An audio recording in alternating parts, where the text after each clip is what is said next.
안녕하신다는 인사가 우리는 가볍게 하지만 사실은 하루하루 살아가는 게 참 주님이 돌보시지 않으면 우리가 살아갈 수 없는 것을 생각이 됩니다. 이번에 이제 제가 육지 나갔다 왔는데요. 잘 다녀왔습니다. 제 안에 이제 그 검사 때문에 갔다가 왔는데 검사하기 전에도 그랬고 검사하고 나서도 '당연하지.' 이렇게 생각이 들더라고요. 이번에 이제 검사를 했는데 혈액 검사만 했는데 모두 정상으로 이렇게 나왔는데 마치 그냥 당연한 것처럼 이렇게 받아들였어요. 참 사람이 얼마나 간사한지 몰라요. 우리가 인제 살아가는 것 자체가 당연한 것처럼 살아가고 마치 우리가 음식을 먹고 활동하는 것 자체가 뭐 당연한 것처럼 이렇게 생각하는데 사실 그렇지 않는 것 같습니다. 인제 제 아내가 원래가 인제 그 폐 양쪽에 떼냈을 때 하나 떼냈을 때 손가락 세 마디는 아니고 두 손가락 인제 세 마디 정도 이 정도 되는 것을 양쪽에 이렇게 차례로 떼냈는데 그때 이제 의사가 들고 나와서 이렇게 보여줬는데 야 참 이게 몸에서 이렇게 폐를 떼내고도 살아갈 수 있구나 하는 것이 참 신기하기도 하면서 '이것이 온전하게 사라질까.' 생각을 했는데 주님이 건강을 이렇게 회복해 주시니까 '아 당연하지. 살아갈 수 있지.' 막 이렇게 생각하는 것이 참 사람이 참 이렇게 은혜를 금방 잃어버리고 또 당연한 것처럼 우리가 살아가는 것이 마치 당연한 것처럼 그렇게 살아가는 것을 생각하면서 일단 이제 제주에 내려와서 1년 반이 인제 훨씬 넘어가는데 그동안에 이렇게 건강하게 또 지켜주시고 지금 이제 어느 정도 정상이라는 그 이렇게 그 결과가 나올 수 있도록 보고 주셔서 너무 감사하고 그동안에도 또 형제자매님들이 또 기도해 주시고 또 돌봐 주셔서 참 감사의 말씀을 드리겠습니다. 음 어 제가 혹시 이제 이렇게 그 수수께끼를 내겠는데요. 혹시 알아맞히신 분에게 제가 초콜릿은 준비 못 했지만 예 진짜 끝나면 드리도록 하겠습니다. 무어 비어 움버, 무어 비어 움버란 말이 어떤 뜻이 우리말로 어떤 뜻이 있는지 알아맞혀 보신 분들에게 예 오늘 지금 식당에 아니 뭐 저기 주방에 계신 자매님이 알아맞히실 건데 거기 계시는 것 같은데. 혹시 창끝이라는 책을 저기 그 영화를 보신 분이 계시죠? 창끝. 예. 보신 분 계실 거예요. 그리고 창끝이란 그 영화는 전능자의 그늘이라는 그 책을 이제 그 통해서 이제 쓴 그 만들어낸 그 영화입니다. 거기에 나오면 이제 짐 엘리엇이 이제 그 마지막에 이제 창에 찔려서 죽으면서 그들에게 하는 이야기였습니다. "나는 당신들의 진정한 친구입니다." 그것은 이제 가기 전에 실적으로 이제 그들은 저 총을 소유했기 때문에 그들은 아주 음 아우카족은 아주 이제 굉장히 과격하고 이제 살인을 일삼는 그런 어떤 부족이기 때문에 그들에게 가려면 목숨을 걸지 않고는 도저히 들어갈 수 없기 때문에 목숨을 담보로 잡고 이제 거기에 들어가죠. 그래서 인제 그들은 이제 총을 소지했지만 그들이 이제 그 공격을 하면 어떻게 하게 되냐 그 영화 속에 보면 꼬마가 이야기하죠. 그래서 그들은 아직까지 죽음을 준비하지 않았기 때문에 그들에게 총을 쏠 수 없다. 그러면 이렇게 이야기해 주세요. 무어 비어 움버 나는 당신들의 진정한 친구라고 이야기해 달라는 그 내용이 나오게 됩니다. 오늘 제가 인제 말씀드리려고 하는 것은요. 짐 엘리에 대해서 이제 말씀을 나누기를 원합니다. 음 뭐 이 인제 내용은 전능자의 그늘이란 그 책을 이제 그 약간 제가 짜집기하고 요약해서 말씀을 드리는데요. 이 말씀을 통해서 이제 이 그 내용을 통해서 우리가 교훈을 얻기를 원합니다. 대체적으로 이제 모임에 방문하다 보니까요. 이렇게 그 실제적으로 모임에 그 영향력을 많은 분들에게 미쳤던 사람들을 이제 이렇게 그 뭐죠? 이렇게 선교사의 주소로 선교사의 이렇게 그 위에 보면 이렇게 쭉 써 있더라고요. 실제적으로 이제 많은 그 교단들의 그 영향력을 미쳤던 분들이 훌륭한 그 학자들 많고요. 정말 믿음으로 살았던 많은 선진들이 있습니다. 뭐 그중에 뭐 인제 아이언사이드나 FF 브루스나 그다음에 뭐 이렇게 맥킨토시나 에릭 사워 같은 분들은 정말 이렇게 이 교계에 혁혁한 그 어 영향력을 미쳤던 분들이고요. 또 그중에 인제 뭐 이렇게 많이 알렸던 분들이 이제 뭐 조지 뮬러나 그 짐 엘리엇이 있잖아요. 그래서 아마 교계에서도 뭐 조지 뮬러는 잘 모르는 분들이 잘 없는 것 같아요. 거의 없는 것 같아요. 그리고 짐 엘리엇도 이제 모르는 분이 없는데 참 이런 분들이 인제 실적으로 우리 모임에서 그 또 신앙생활하고 믿음을 가졌던 분들이 이러한 놀라운 삶을 살아갔던 것들을 이제 많은 분들에게 알려져 있는 것을 보게 됩니다. 그래서 오늘은 인제 그 짐 엘리엇이 어떠한 그 신앙관을 가지고 살았고 그가 최후에 어떠한 죽음을 맞이했으며 하나님 앞에서 볼 때 그 삶이 얼마나 가치 있는 삶인가를 이제 한번 살펴보면서 또 우리도 그런 그 속에서 교훈을 얻기를 원하는 마음이 있습니다. 짐 엘리엇은 이제 1927년에 태어나서 1956년에 아우카 부족에 의해서 순교를 당했다고 합니다. 그리고 그는 미국 오리건주의 포폴랜드에서 태어났고요. 세계 성서 번역 선교회 선교사로서 이제 파송을 받았는데 미국의 프리머스 형제교회의 형제였던 한 형제였습니다. 그런 1952년에 에콰도르로 이제 파송됐다가 1956년에 아우카 부족의 습격을 받아서 순교를 당했는데 그때 나이가 28살이었다고 합니다. 인제 그분의 인제 아버지가 굉장히 이제 그 신실한 그 그리스도인인데 아마 그 아이언사이드 형제님과 이렇게 같이 동역을 했던 그런 그 자료가 남아 있었습니다. 짐은 이제 대학 시절에 그 고등학교 시절에 연극을 했다고 하네요. 그래서 연극을 아주 특출나게 잘해서 그 연극을 이렇게 그 제작한 그 선생님이 "연극으로 나가라." 이렇게 아주 그렇게 권하기도 했다고 합니다. 그리고 대학 시절에는 이제 그가 레슬링을 했는데 아주 이제 어떤 대회에 나가서 아주 이제 어 우승도 하고 아주 운동을 아주 좋아했던 것 같습니다. 그리고 그가 이제 졸업할 때 명문 휘튼 대학을 졸업했는데 그가 수석으로 졸업한 형제였습니다. 1952년에 인제 에콰도르로 인제 선교사로 파송을 받았는데요. 그는 이제 키추아족을 위해서 이제 선교를 했습니다. 그가 선교 사역은 이제 문명 퇴치나 또 빈민 어린이들에게 또 어린이를 돌보는 사역, 그다음에 이제 의료 선교, 그다음에 복음을 전하는 그런 일을 했으면서 또 학교를 이렇게 건축하고 또 그들에게 복음을 줘서 교회를 세우고 실적으로 그 말씀으로 그들을 양육하는 일들을 진행했는데 이 실적으로 키추아족을 위해서 일하지만 짐 엘리엇은 이제 아우카 부족의 마음이 계속적으로 있었다고 합니다. 그는 이제 한 번도 들어보지 못한 그들에게 복음을 전하는 것을 정말 그는 소원했고요. 그 마음을 거기에 계속 두었다고 합니다.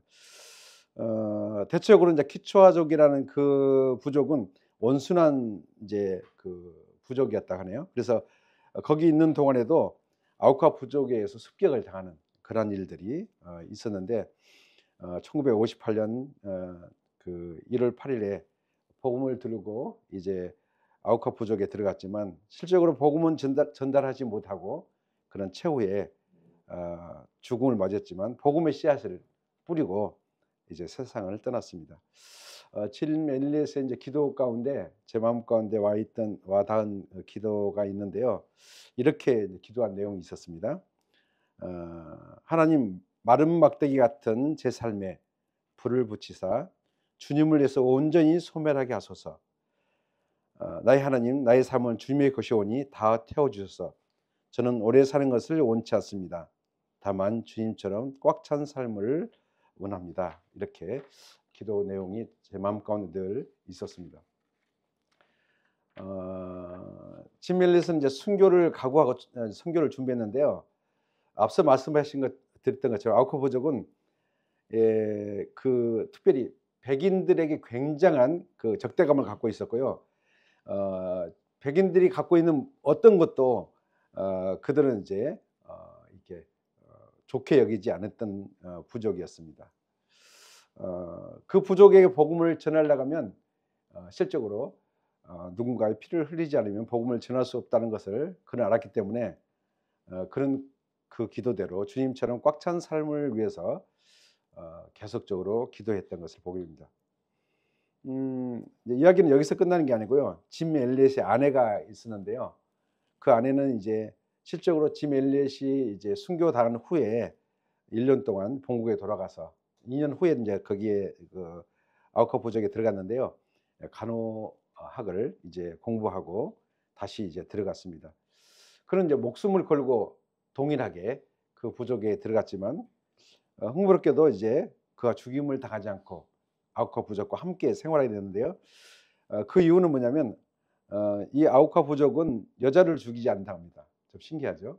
그리고 아이와 여자는 이제 죽이지 않는 부족이었다고 합니다. 그래서 여자를 죽이는 것은 수치스러운 일이라고 생각했기 때문에 그 엘리자베스 엘리엇은 이제 결국은 죽음을 당하지 않고 그들과 함께 지낼 수 있게 되었습니다. 그들이 얼마 기간 동안에 이제 살면서 그들을 정말 열심히 섬기고 또 그들의 어떤 질병이 있을 때마다 돌봐주고 이렇게 했었는데 그들의 어느 기간이 지나면서 그들에게 이제 그들이 이렇게 물었다 합니다. 당신은 왜 여기 왔습니까? 도대체 당신은 누굽니까? 라고 물었을 때 그는 이렇게 대답했답니다. 당신들이 해변가에서 창으로 찔러 죽인 선교사들의 아내입니다. 이렇게 이야기했다고 합니다. 그리고 남편들이 당신에게 전해주기 했던 그것을 다시 전해주기 위해서 여기 왔다고 이렇게 이야기하면서 그들에게 복음을 전하게 됐고요. 그 복음이 이제 그들이 받아들이게 되면서 그들은 5대째에 걸쳐서 복수의 복수를 계속하는 그런 삶을 살았는데 결국은 이제 그 후로 복수가 이제 서로 싸움을 중단하고 복수를 이제 그치는 그러한 일들이 났고요.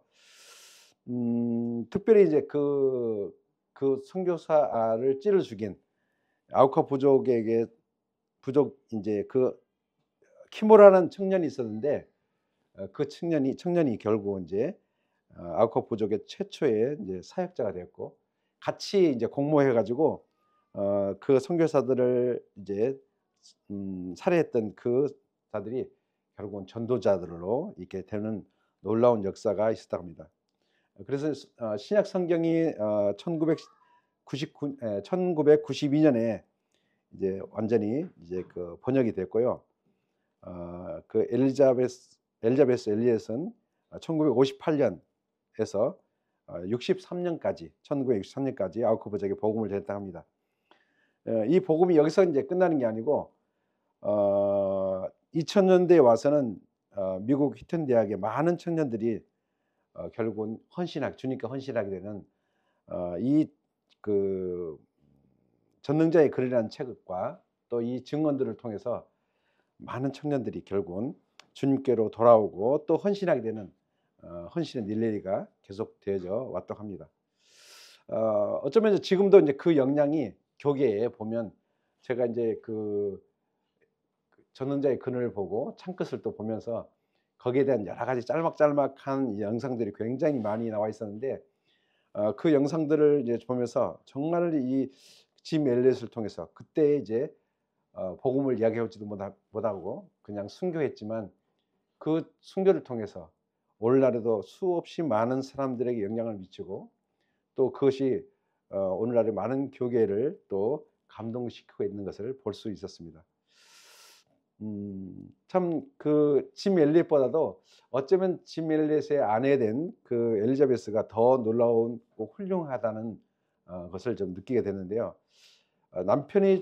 남편을 죽였던 식인종 그들에게 자녀까지 데리고 복음을 들고 들어갔다는 것은 참 이것은 보통 일이 아니잖아요. 정말 그와 이제 주님 주신 그 사명과 주님에 대한 그 사랑에 관건되지 않으면 거기에 나갈 수 없었을 거라고 생각이 되집니다. 한편으로는 또 이렇게 생각해 볼 수 있었습니다. 정말 주님의 사랑을 받은 사람은 이런 놀라운 사랑의 능력을 나타낼 수 있구나.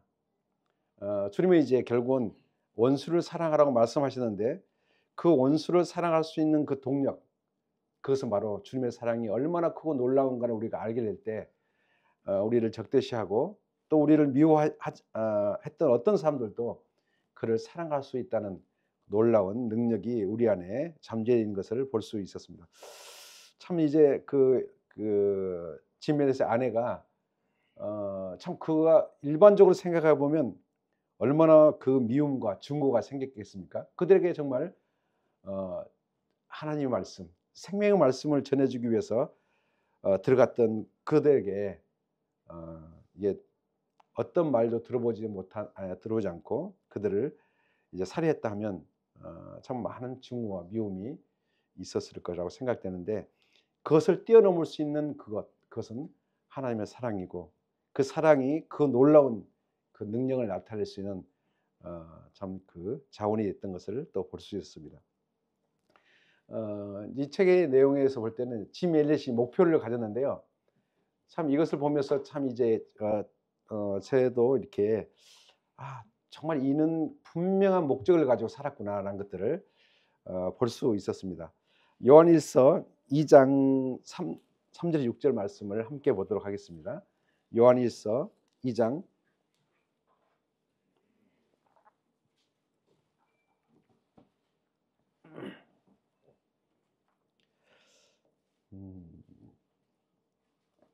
다 같이 함께 찾으셨으면 읽었으면 좋겠습니다.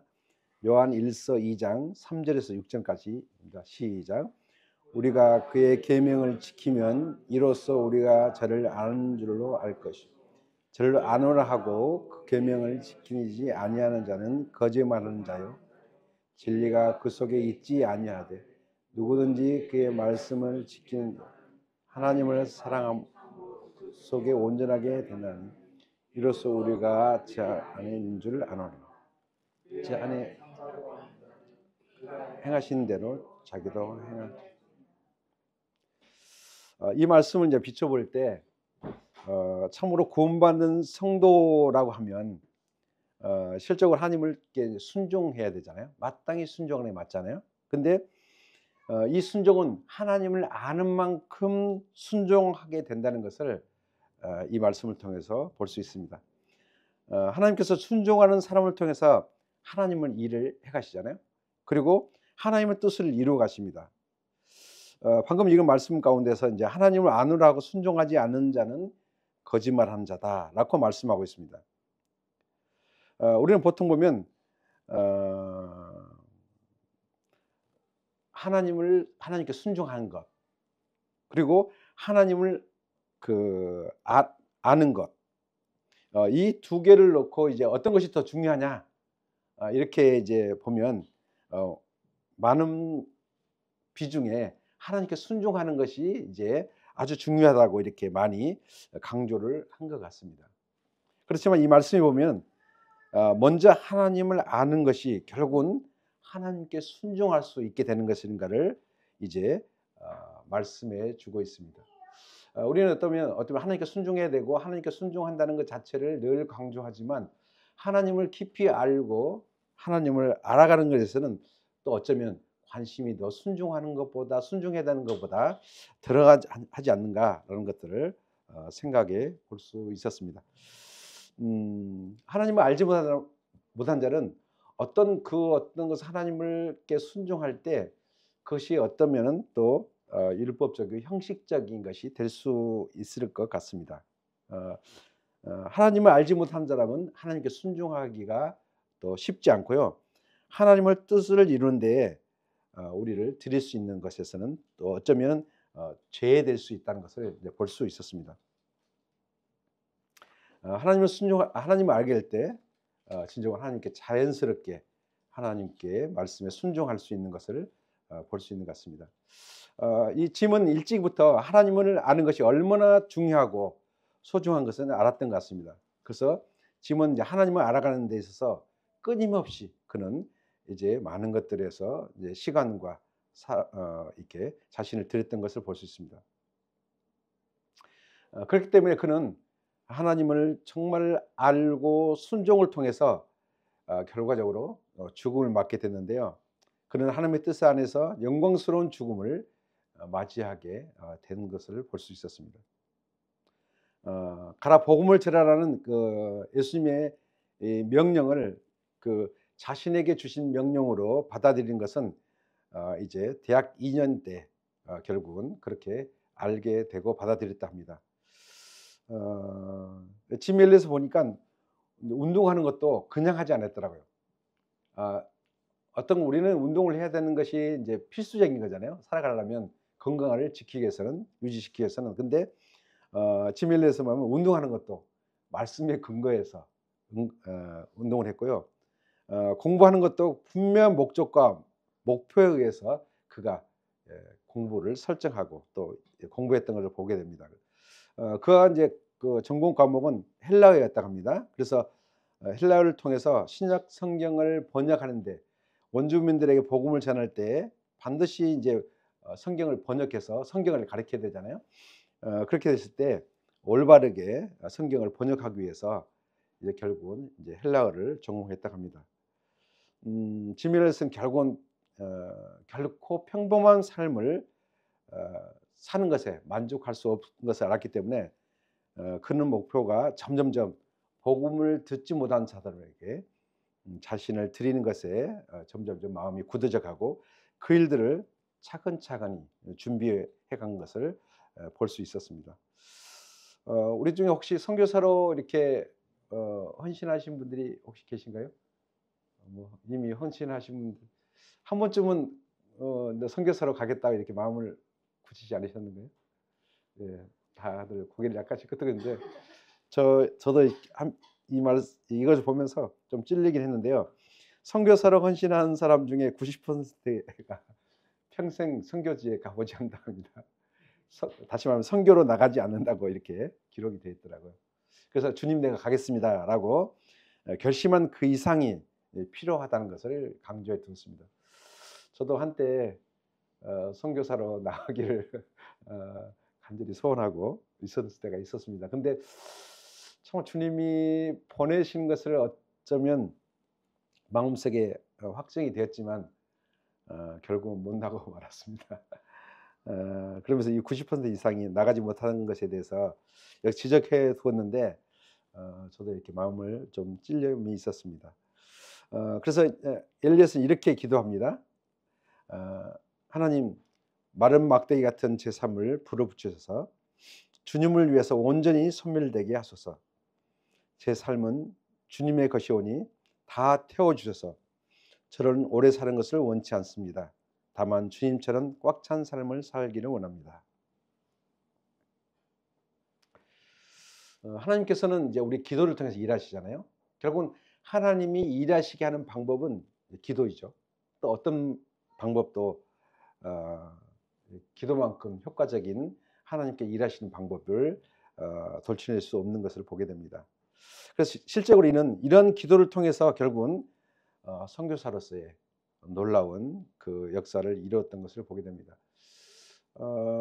대체로 우리는 이제 그 일반 교회 이제 그 분들을 보면 뭐 새벽기도 하고 뭐 금요 철학기도 하면 뭐 이렇게 주원부원하고 이렇게 기도를 해봐야 별 효과적인 기도를 못 한다고 생각을 하면서 결국은 이렇게 약간의 뭐죠? 이게 무시하는 경향이 있기도 하죠. 그렇지만 어쩌면 이제 우리 모임을 생각한다면 참 기도가 부족하고 제 자신도 참 예전에 교파 다닐 때는 참 많이 기도를 많이 했는데 지금 현재는 별반 그렇게 많이 기도를 하지 않고 있는 제 모습을 발견했는데 정말 이제 기도 없이는 하나님이 역사할 수 없는 또 기도가 정말 놀라운 하나님께 일하실 수 있도록 하는 것이 기도라는 것을 이제 볼 수 있었습니다. 짐 앨런스 보니까 세상 부경화와 하나님의 영광과 비교했을 때 이 땅의 것은 허접쓰레기와 같은 것으로 그는 보여졌던 것을 확인할 수 있었습니다. 그래서 짐 앨런스의 삶 가운데 주님의 뜻을 이루는 데 사용되기를 위해서는 그 목숨 그것은 기꺼이 하나님께 드리기를 간절히 원했습니다. 우리는 굉장히 이제 이 목숨을 위해서 평생 종로를 하기도 하잖아요. 죽지 않기 위해서. 그렇지만 이는 정말 우리가 소중하게 여기고 아끼는 그 목숨 그것이 하나님의 뜻을 이루는 것이라면 기꺼이 드리고 그것을 위해서 그러한 삶을 살기 위해서 그는 간절히 소원을 하면서 살았던 형제 중에 한 사람이었습니다. 또 짐 앨런스 이렇게 기도했습니다. 주님, 한때 소중했던 것들이 주님을 배우고 보니 실은 죽은 것에 지나치지 않습니다. 그런 것들을 인해서 울고 통곡하지 않게 하소서. 오히려 그것들을 제 눈에서 안 보이는 곳에 묻어둘 수 있는 마음을 주소서. 이렇게 이제 기도한 것을 볼 수 있었습니다. 저도 이제 오늘 이렇게 예배 드리면서 하나님의 기도 가운데 참 우리는 이 땅 가운데 살아가면서 막 기쁨을 누리고 많은 것을 만족해 하면서 살아가지만 그렇지만 그 기쁨과 그 행복이 온전한 만족을 줄 수 없잖아요. 한편에 뭔가 이렇게 허전함을 주고 있잖아요. 온전한 기쁨, 온전한 참 만족, 그것은 주님 안에서만 완벽한 것 같습니다. 그래서 그 나라에 가면 참 제가 좀 감동이 되는데요. 좀도 먹은 것도 없고 썩지도 않고 변화될 것이 하나도 없는 완벽한 나라가 그 나라잖아요. 이 땅에서는 어떤 것도 우리에게 소중하고 그것이 중요하다고 여기지만 그러나 그것이 완전한 것이 되지 못하잖아요. 거기에 많은 것이 또 뒤에 부족함이 또 있고 우리가 배가 부르면 만족합니까? 그렇지 않잖아요. 많은 음식들을 먹고 아주 좋은 음식을 먹지만 그러나 배가 불러도 뭔가 허전하잖아요. 뭔가 또 갈망하는 게 또 마음속에 있게 되는 것인데 우리는 이제 가장 소중한 것 그것이 결국은 주님 안에 있는 것이 가장 소중한 것인데 때때로는 우리가 이 땅에서 가장 소중한 것인 것을 발견하는 양 그것을 위해서 우리가 생을 살아갈 때가 또 많이 있는 것 같습니다. 이제 주님을 점점점 배우게 되면 주님을 알게 되면 우리 영적인 현 주소를 알 수 있는 것 같습니다. 대체적으로 많은 분들이 이제 신앙생활을 하게 되면 뭔가 좀 열심을 내고 또 자기가 결국은 주님께 조금 뭔가 헌신하게 된다고 했을 때 어쩌면은 뭐 이게 그것이 주님이 기뻐하시고 온전한 그 뜻을 이루는 곳에 서 있다고 이렇게 생각할 수가 있는 것인데요. 주님을 진정으로 배우고 또 주님을 더 알게 되면 참 우리의 영적 상태가 얼마나 형편없는 것을 발견하고 합니다. 그리고 많은 것들을 이제 놓치고 있고 또 사실 별거 아닌 것에 많은 것을 우리가 마음 쓰이고 울고 또 그것들을 위해서 또 많은 부분에 시간을 허비하고 있는 것을 보게 됩니다. 우리는 결국은 진짜 소중하게 여겨야 할 것, 진짜를 정말 중요하게 여겨야 할 것을 중요하게 여기지 않는 상태에서 결국은 자기의 만족과 자기의 뭔가의 위치를 확보하기 위한 것으로 인해서 결국은 많은 시간들을 버리고 주님 뜻을 이제 점점 멀어져 있는 그런 우리의 영적 상태를 볼 수가 있는 것 같습니다. 지금은 이제 예배에 대해서도 기도를 했는데요. 참 이것이 감동이 됐습니다. 주님, 예배를 통해서 하나님의 생생한 임재를 경험하게 하소서. 그리하여 형식적이고 습관적이고 도덕적인 관습에서 건져 주소서. 주님의 거룩한 생명력을 회복해 가시고 주께서 베푸신 풍성한 삶을 경험되어 그리스도를 전하는 메시지가 되게 하소서. 이 기도문에서 보면 이 주님의 거룩한 생명력을 우리가 예배를 통해서 회복한다면, 또 말씀을 통해서 회복한다면 결국은 주님의 베푸신 풍성한 것을 경험하게 되고 또한 그리스도를 전하는 메시지가 된다고 이렇게 기도 안에서 볼 수 있는 것 같습니다. 우리는 때때로 보면 이제 그 의지를 지리잖아요. 복음을 전하기 위해서 마땅히 구도자를 만나고 그들에게 복음을 전해야 된 것은 항상 우리는 부담으로 남아 있죠. 어디 가든지 뭔가 복음을 전하기 위해서 비축 이렇게 내보기도 하고 또 한 번도 이렇게 만나보지 못한 사람에게 뭔가 이렇게 말이 건네지게 되면 뭔가 주님을 이야기하고 싶어하는 그 마음이 늘 우리 마음속에 도사리게 되고 있습니다. 그런데 그렇게 놀라운 생명력을 주님의 생명력을 경험하면 경험할 수 있도록 할수록 우리는 진정한 그 복음에 대한 열정이 식지 않고 결국 온전한 메시지, 그 주님을 전하는 메시지가 되는 것을 보게 됩니다. 참 저도 이제 그 다른 곳에 가서도 이렇게 몇 번 이야기를 했습니다마는 참 가령골 교회 예배가 참 좋습니다. 물론 이거 주님이 만족하실 만한 예배가 된지는 정확하게 모르겠지만 그러나 제가 이게 마음을 모으고 다시 이렇게 주님께로 마음을 향하고 회복될 수 있는 시간이 물론 말씀 보고 때때로 뭐 찬양 시간을 갖는 시간을 통해서도 할 수 있지만 그러나 예배를 통해서 마음을 추스리고 다시 마음을 모아서 주님께 간절히 나가는 그 마음을 모을 수 있는 시간이 또 되기도 하고요. 또 형제님들의 그 감사를 통해서 제 마음 하나님께 드려지는 그 경험을 오늘도 했고 지난 계속적으로 해왔던 것에서 참 이 교회를 인도하신 하나님께도 참 마음 가운데 감사가 있습니다. 우리는 더 이제 우리가 이 형식적이고 습관적이고 도덕적인 것이 관습이 있다면 이것을 정말 벗어나기를 더 원하고요. 그리고 정말 주님의 거룩한 생명력이 예배를 통해서 회복되어지고 주님의 베푸신 풍성한 삶을 경험하게 되고 진정으로 우리가 그리스도인으로서 온전한 주님의 메시지가 되어서 나아갈 수 있는 그러한 삶이 되기를 또 기도문을 통해서 또 소원해 보기도 합니다. 그 노동운동한 사람들 있잖아요. 노동운동을 통해서 자기 목숨을 내어주는 사람이 있잖아요. 정말 지난번 TV에서 봤는데 지금 청계천에 무슨 동상이 하나 있더라고요. 청년 동상이 있는데 정말 그때 이제 박정희 정권 때 노동운동을 했던 그 한 청년이 그들을 통해서 이렇게 노동 환경이 바뀌어지는 어떤 그런 것이 있어서 아마 동상을 세워놨던 것을 이제 볼 수 있었는데요.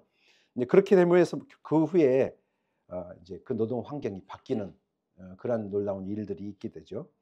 민주화를 위해서 용감히 목숨을 불사하는 사람도 있죠. 그리고 인권 운동을 위해서 농성하다가 목숨을 잃은 사람도 있습니다. 참 이들은 참 세상을 바꿀 수가 있죠. 많은 것들을 환경을 바꾸고 또 살아가는 사람들의 또 우리의 그 인권도 회복할 수 있는 놀라운 일들이 있지만 그러나 더 중요한 것은 사람들의 생명을 살릴 수는 없다는 것입니다. 죽어가는 이제 그 영혼들을 주님께로 인도하거나 새로운 생명을 위로부터 새로운 생명을 얻게 하는 일들은 그들에게는 부족할 수밖에 없습니다. 하나님께서 우리에게 주신 그 사명이 있잖아요. 그것은 생명을 살리는 일이고 그다음에 우리에게 그 주신 특권이 정말 죽어가는 그 영혼들에게 또 그리스도를 증거함으로 해서 새로운 생명을 얻게 하는 놀라운 특권을 갖고 있는 것을 보게 됩니다. 지미 앨리스는 이것을 정말 깊이 알았던 것 같습니다. 우리가 어떤 것을 위해서 자신을 드리고 불사르게 내줄 수 있는 그러한 찬스는 딱 한 번이 있는 것 같습니다. 그리고 그러한 삶으로 이어져 갈 수 있는 것은 인생에 있어서 한 인생을 살아가는 안에 갇혀 있는 것 같습니다. 그런데 우리가 어떻게 그런 삶을 어떤 삶으로 살아내느냐에 따라서 인생이 정말 어 영광스러운 주님 앞에서 참 영광스러운 삶을 살아갈 것인가, 아니면 어 그 삶이 많은 사람들에게 추앙을 받고 많은 사람들에게 정말 우러러보는 삶이 된다 할지라도 그것은 영원한 삶을 영원한 것들을 위해서 드릴 수 없는 삶으로 나타날 수 있다는 것을 또 볼 수 있었습니다.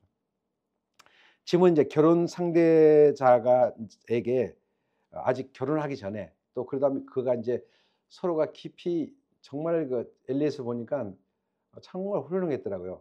자기가 인제 그 뭔가 이렇게 마음에 들어오는 어떤 그 여인이 있었는데 계속 그 여인을 이렇게 마음속에서 멀리하게 되고, 정말 진정한 주님이 이 그 사명을 이루고 또 짝으로 주시는 그것을 확증하기 전까지는 절대 그것을 마음으로 받아들이지 않았는데요.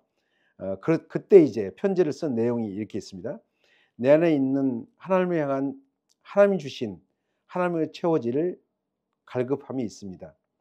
그분이 내 안에서 그분을 뜻대로 행하심을 알 때 나는 비로소 행복할 수 있습니다.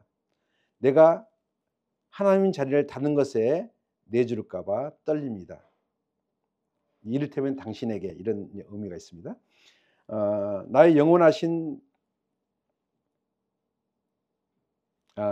나의 영원한 여인이신 그분의 어떤 식으로든 아프게 해 드릴까 봐 떨립니다. 인제 중략하고요. "나는 하나님이 내 안에서 영원의 수고를 보고 기뻐했으면 좋겠습니다." 이 내용을 보면요. 짐 엘릿이 얼마나 하나님과 가까이 하나님과의 그 사랑을 나누었는지를 이제 볼 수가 있습니다. 실적으로 다른 것이 하나님과 그 교제 가운데 방해하는 것들이 있을까 봐 늘 그런 어 이제 노심초사하면서 그것을 거절하고, 다른 것이 들어올 때마다 그를 밀어내면서 주님과 그 이 사랑의 교제를 끊임없이 이어져 갔던 것을 보게 됩니다. 어 우리가 살아가면서 하나님과의 이 교제, 하나님과의 이 사귐, 그것이 얼마나 많은 부분에 뒷전으로 물러나 있는지 생각해 볼 수 있었습니다. 우리가 너무 많이 분주하고요. 다른 것들에 이제 너무 바빠서 활동은 정말 많지만 결국은 우리 안에 진정한 주님께로운 평안을 또 잃어버리고, 우리 안에 그리스도의 생명력, 정말 우리가 이 놀라운 그리스도 생명력은 이제 원수를 사랑할 때까지 나갈 수 있는 놀라운 생명력이잖아요. 그 생명력도 없는 상태에서 조그만 어떤 문제와 또 상황이 되면 상처받고 힘들어하고, 그것 때문에 묻혀서 결국은 그리스도인으로서 당당하게 우리가 그 생명력으로 모든 것을 포용하고 살아갈 수 있는 능력을 우리가 충분히 주님 안에서 얻었으면서도 그 생명력을 잃어버린 상태에서 이제 어 주님을 알지 못한 사람들처럼 동일하게 마음속의 고통과 고민 속에서 사람들 안에서 서로가 이제 그 다툼과 시기 속에서 살아갈 수 있다는 것을 볼 수 있었습니다. 그리고 또한 우리 열매가 진정한 그 맺은 열매가 진정한 하나님이 기뻐하시는 열매인가, 이것을 생각해 볼 수 있습니다. 그렇지만 이제 하나님과 깊은 사귐 속에서 교제 안에서 우리가 이러한 주님의 담대함과 능력을 우리가 소유할 때 우리는 진정한 그 열매, 그 성령의 9가지 열매를 우리가 매일매일 맺을 수 있다는 것에서 볼 수 있었습니다. 그래서 이제 짐 엘리엇은 이 주님과의 이 사랑의 교제, 사랑과의 인제 그 교제를 하기 위해서 우선순위를 확실하게 이제 했던 것을 볼 수 있습니다.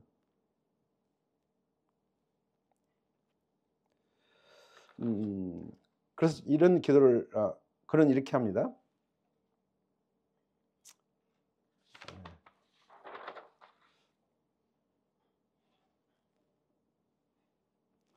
어, 하나님의 영광을 우리가 옷 입게 될 날이 이제 다가오고 있습니다.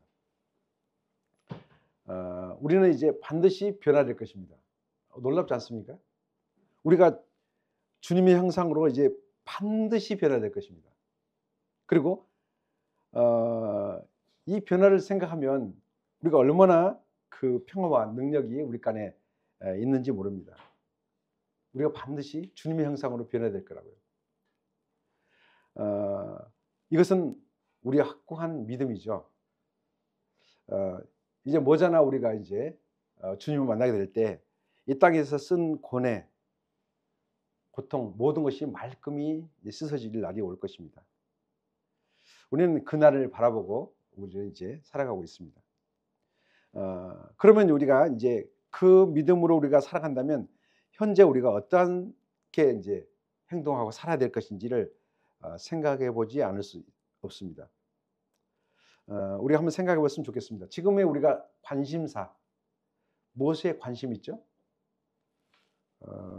하은 자매님 참 관심이 여러 가지로 이제 바뀔 거라고 생각이 되시는데 올라가면 어떻게 해서 내가 적응할 건가? 직장 처음 생활인데 어떻게 이 사람들한테 이제 참 이 경쟁과 또 많은 사람들과의 그 관계 이런 것 관계에서 참 어려움이 있을 수 있는데 주님이 그것을 능히 이기할 수 있는 능력이 있으십니다. 주님의 관심사가 주님께 관심을 두는 것이 정말 더 많이 더 필요할 거라고 생각이 됩니다. 주님을 의지하는 것이 더 많이 필요할 것입니다. 그래서 진정 우리의 관심사가 뭔가? 두 번째는 우리의 행동을 유발시키는 그것이 어떤 것인가? 지금 우리가 행동하고 있는 그거? 뭐 때문에 행동하죠? 뭐 때문에 우리가 지금 이렇게 움직이고 있는 그것이 무엇인지, 어디로부터 온 것인지, 그 동기가 어떤 것인지를 우리는 이제 살펴볼 필요가 있습니다. 그리고 우리는 늘 흥분하잖아요. 참 흥분을 많이 하는 것 같아요. 근데 지금 나를 흥분시키고 있는 것이 뭔가? 어디로부터 무엇 때문에 내가 흥분하고 있는가? 또 우리는 많은 부분에 이제 낭망하고 또 비틀거릴 때가 참 많이 있습니다. 정말 이렇게 회의가 일어나고 이렇게 사는 것이 맞는가? 인생이 정말 이게 하는데 그 모든 것들이 어디로부터 왔는가 우리는 생각해 볼 필요가 있습니다. 그것이 세상으로부터 온 것인지 아니면 주님께로부터 온 것인지를 우리는 늘 점검해 볼 필요가 있는 것 같습니다. 주님 말씀을 보면 이렇게 말씀하고 있죠. 술 취하지 말라. 이런 방탕한 것이니 성령의 충만을 받으라. 세상에 있는 것들이 나를 움직여 갈 수 있습니다. 조종해 갈 수 있습니다. 세상에 어떤 많은 사람들이 나를 움직일 수 있습니다. 또 세상 흐름이 나를 그렇게 살아갈 수 있도록 부추기기도 합니다. 그렇지만 이 세상이 나를 움직이고 있다면 그것은 영원한 것에 우리는 들어지지 못한 삶을 살아가고 있습니다. 주님께서 주신 비전과 주님께서 주신 사명, 주님의 말씀이 우리를 움직이고 있다면 그것은 바로 주님의 뜻 안에 있게 되는 것입니다. 이제는 이제 잘 생각해 볼 필요가 있는데요. 이번에도 보면 참 이제 이번에 이제 탄핵을 했잖아요. 가는 곳마다 물론 이제 제가 뭐 이렇게 깊이 대화를 많이 나눈 사람이 없는데 탄핵에 대해서 많이 이야기를 하고 또 그것에서 이제 많은 자기의 주장들을 참 많이 하더라고요. 그래서 저는 거의 말을 안 합니다. 왜냐면 그리고 이제 이번에 이제 우리 저희 이제 형제 자매들이 와가지고 같이 지냈는데 그 속에서도 계속 이야기하더라고요. 그래서 저는 별로 한마디도 같이 건네지 않았습니다. 왜냐하면 사람을 생각할 때 사람을 잘 모르구나. 사람에 대해서 잘 모르구나. 정치에 대해서 잘 모르고 있고 그 사람 속에 있는 것이 무엇인지를 잘 모르구나라는 생각이 들어서 그랬습니다. 사람은 정말 추하죠. 그리고 자기의 원하는 뜻대로 하기 위해서 얼마든지 권력이 생기면 그것을 사용하는데 그것이 얼마나 온전치 못한 것인가를 우리는 알 수 있습니다. 그래서 좀 이 말을 또 쓰기는 좀 그렇지만 사실 그놈이 그놈이고 그놈이 그놈이고 그 자식이 그 자식인데 사실 우리는 사람에게 기대한 것 같습니다. 그리고 사람이 어떤 것을 만들어낼 거라고 생각을 하는데 절대 그럴 수 없습니다. 주님의 나라가 오기 전까지는 이 나라는 언제든지 완벽하지 않습니다. 주님이 통치하시지 않으면 완전한 통치는 공의로운 통치는 있을 수 없는 것을 보게 됩니다. 그래서 우리는 이제 기도해야 될 우리는 책임이 있고 또 그러한 의무를 갖고 있는 것 같습니다. 주님을 기대해야 할 수밖에 없는 것 같고 주님을 기대해야만 되는 거고 사람을 기대하고 사람에게 우리가 의존되면 그 어떤 것도 우리의 삶을 온전한 삶으로 인도하거나 그런 삶을 지탱하게 할 수 있는 것은 아무것도 없는 것 같습니다.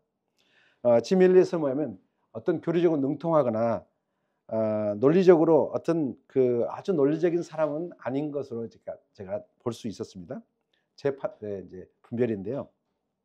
그렇지만 한 가지는 주님과의 인격적인 관계에서 성령의 충만함과 모든 매사의 삶을 성경 말씀의 근거에서 살았던 삶인 것을 볼 수 있었습니다. 그가 즐기던 운동, 또 열심히 공부했던 공부도, 부모님과 관계도, 또 선교 활동도, 친구들과 우정도, 이성 간의 교제도 성경의 말씀의 근거에서 그는 삶을 사는 것을 볼 수 있었습니다. 짐 엘리엇은 이렇게 이제 고백하는 것을 볼 수 있었는데요. 내게는 일편단심과 단순함이 필요하다. 보배도 하나, 시선도 하나, 오직 주님 한 분으로 살게 하소서. 우리는 참 너무 복잡한 것 같죠. 주님도 필요하고 내가 원하는 것도 필요하고 우리가 소중하게 여긴 것이 너무 많아요. 이것도 소중하고 저것도 소중하고 이것도 소중하고 이것을 통해서 만족을 얻긴 하고 저것을 통해서 우리가 행복을 얻긴 하고 저것들을 통해서 내가 또 나의 존재감을 얻기를 원하고 여러 가지 것들이 뭐하니 복잡되어서 단순하지 못해서 우리는 단순한 삶을 살아가지 못한 것들을 보게 됩니다. 그리고 많은 부분에 시선을 빼앗기고 있죠. 우리가 바라보는 갈망, 원하는 것이 너무 많기 때문에 그 온전한 것들에서 우리가 집중되지 못한 것을 보게 됩니다. 우리는 많은 자격증을 얻기 원하잖아요. 그래서 자격증을 10개 이상 가진 사람 치고 제대로 된 직장을 가진 사람이 많지 않답니다. 어느 곳에 집중하거나 한 곳에 마음을 집중해서 두지 않기 때문에 그렇다고 하네요. 그런데 정말 우리가 뭐냐면 진정한 소원, 그 목적이 분명하게 하나가 있을 때 우리는 그 뜻 안에서 온전하게 더 깊이 주님으로부터 삶을 살아갈 수 있는 것을 보게 됩니다. 짐 일기 가운데 이제 이런 내용이 있습니다. 아버지 저를 남미로 보내주셔서 주님과 함께 일하다가 죽게 하시려거든 기도하오니 어서 보내주소서. 그럼에도 불구하고 제 뜻대로 마옵소서. 내 심장은 앞으로 얼마나 뛸까? 그 짧은 시간이 지나면 곧 보이지 않는 아주 중요한지는 진짜 세계가 찾아올 텐데 오 나의 영혼이여 그날 너를 비추시는 하나님 앞에 어떤 모습으로 설 것인가? 지금은 오직 하나님만 의지하고 모든 상황에서 주님을 의탁하고 주님만 바라보는 법을 배웠습니다. 그래서 이제 이런 고백을 합니다. 생명이신 주님께 삼킨 바 되기를 내가 가장 바라는 것이다. 다시 말하면 주님께 온전히 드려진 삶이 되기를 그는 간절히 원하는 것 같습니다. 야고보서 4장 14절에 보면 인생이란 잠깐 있다 사라지는 만개라고 말씀하고 있습니다. 계시록 2장 22장 12절에는 보라 내가 속히 오리니 내가 줄 상이 있어 내게 각 사람에게 그가 행한 대로 갚아주리라고 말씀하고 있습니다. 히브리서 10장 37절에 보면 잠깐 후면 오시리가 오신다고 말씀하고 있습니다. 어떤 성경에서 전체적인 내용을 보면 인생이 아주 짧은 것을 말씀하고 있습니다. 이 짧은 인생 가운데 주님이 언제 오실지 아무도 알 수가 없습니다. 그리고 우리는 그 주님을 만나게 될 때 우리가 행한 대로 그 주실 상이 있다고 말씀하고 있습니다. 이 상은 얼마나 소중하겠습니까? 이 땅 가운데 어떤 것을 아무리 큰 상을 받는다 할지라도 그 상은 영원하지 못할 것입니다. 많은 사람들이 세계에서 가장 뛰어난 어떤 것을 가질 때 결국은 운동에서 최고의 것이 이제 올림픽에서 금메달이잖아요. 그것이 얼마나 가겠습니까? 결국은 그것은 이 땅을 떠난 후부터는 그 아무런 효력을 발생할 수 없게 되지만 주님 우리 만날 때 우리가 주님의 뜻 가운데서 우리 생이 들여졌다면 그것은 주님께서 주실 상이 있다고 말씀하고 있는데 그 상은 영원한 거라고 말씀하고 있습니다. 그렇게 될 때 이 상을 바라보고 한 사람은 어떤 지엽적인 일이나 이런 것들에 붙들리지 않고 어쩌면 본질적인 것, 분명한 이 본질적인 삶에서 우리가 그것을 추구하고 삶을 살아갈 것이라고 생각됩니다. 짐 엘리엇처럼 영원한 것이 무엇이고 영원하지 않는 것이 또 하지 않아서 버려야 될 것이 무엇인지를 분명히 알고 이 삶을 살아가고 추구한다면 어쩌면 또 하나의 짐 엘리엇처럼 주님의 놀라운 영광 가운데서 죽음을 맞이할 수 있는 우리가 되지 않을까 생각이 되어집니다. 짐 엘리엇 중에 가장 이제 그 하던 말 중에 유명한 말이 있잖아요. 영원한 것을 얻고자 영원한 수 없는 것을 버리는 자는 바보가 아니다. 이렇게 말하고 있습니다. 그때 당시에 이제 5명의 젊은 청년들이 이제 아우커 부족의 무차별하게 이제 그 살해됐을 때 미국 타임즈에 기사 내용이 이렇게 나왔답니다. 이게 무슨 낭비인가? 이것이 대서 특별됐는데 우리가 생각할 때 이제 무엇이 낭비인가? 하나님께 드려진 그것, 그 삶이야말로 진정한 가치가 부여진 삶인 것을 이 책에 잘 나타나 있었습니다.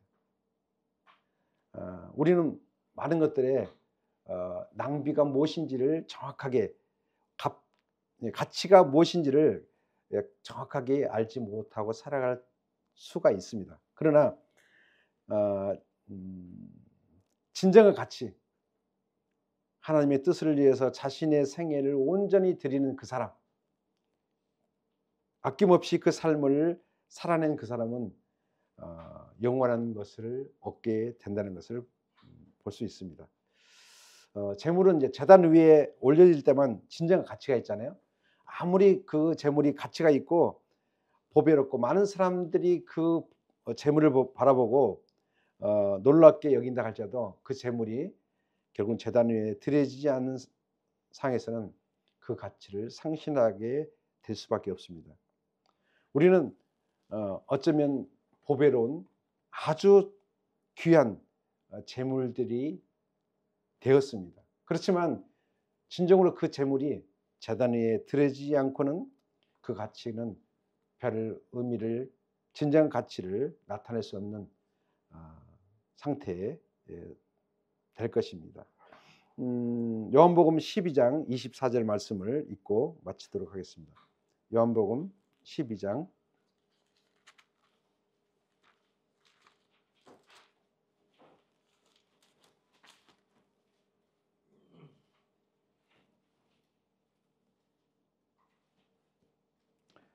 24절에서 25절까지 다 함께 읽도록 하겠습니다. 시작.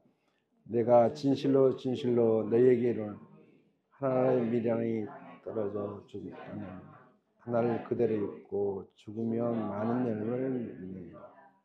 그 생명을 사는 자는 이루어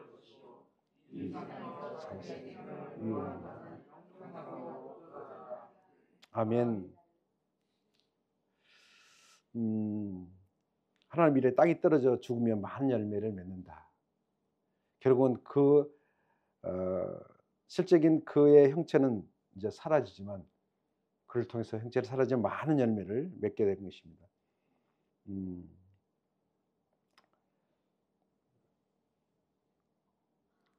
자기 생명을 사랑하는 자, 예수님보다 자기 생명을 사랑하는 자는 잃어버리게 된다고 말씀하고 있습니다. 그리고 이 세상에 자기 생명을 미워하는 자, 다시 말하면 내 중심이 아닌 그리스도의 중심으로 우리 인생이 이제 들어지고 살아간다면 영생하도록 보존되는 놀라운 복을 얻게 될 것입니다.